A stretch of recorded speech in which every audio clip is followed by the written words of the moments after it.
राधे राधे दोस्तों, स्वागत है आप सबका मेरे YouTube चैनल में। एक बहुत ही प्यारा सा रक्षाबंधन स्पेशल सोहर गीत सुनाने जा रहे हैं, जो कि भाई बहन के ऊपर दर्शाया गया है।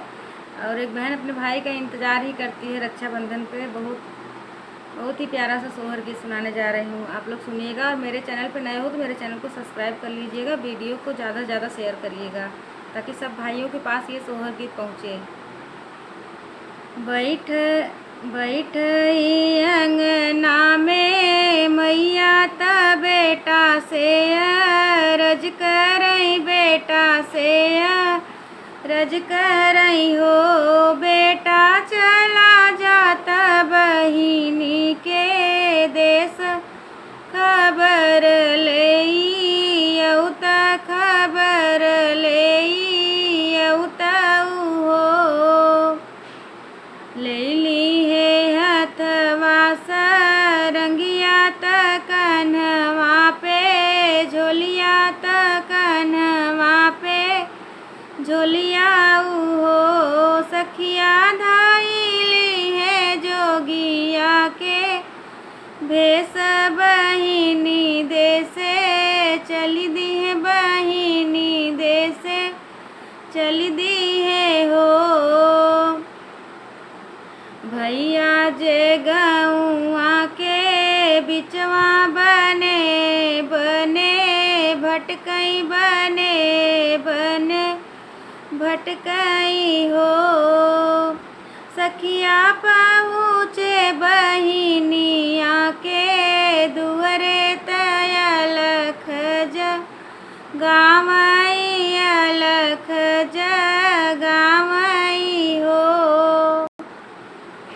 बिछले के निकली बहिनिया त जोगिया से बोलई, त जोगिया से बोलई हो। जोगिया ले भिखिया हमार भीतर चली जाइत, भीतर चली जाइती हो।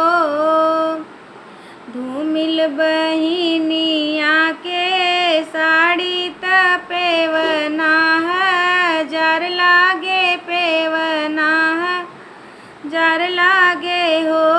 सखिया घूंघटा में लट छीट काइल त देखी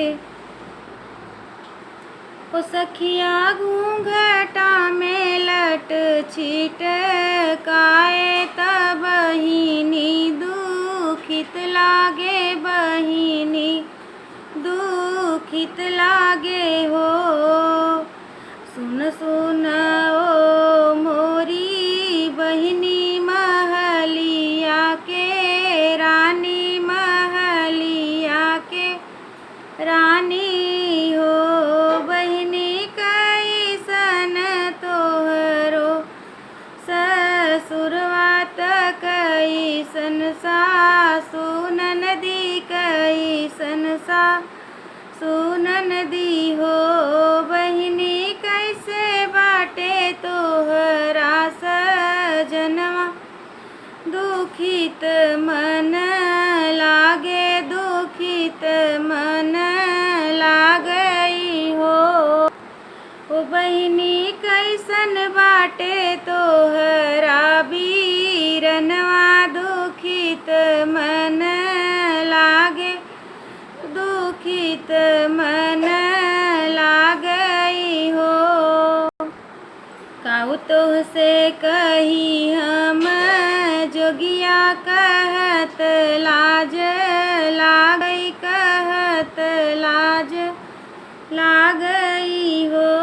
जोगिया सासु मोरी मुखवा न बोलै, ननद ताना मारई, ननद ताना मारई हो।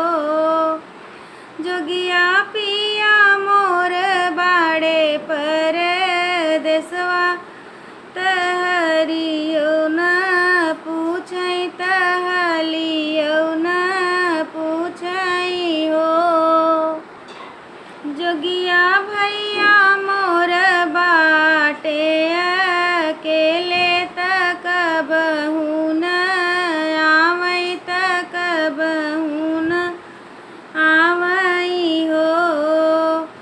इतनी बचन सुने जोगिया तनय नासे निर्चुअई नय नासे निर्चुअई हो बहिनी हम हई भैया तोहार तोहई लेवई आए तोहई लेवई आए हो। सखिया जैसे भरे आषाढ़ में तलुआ सवनवा के बरसे बदलवा के बरसे से हो सखिया वैसे भरे भैया के कर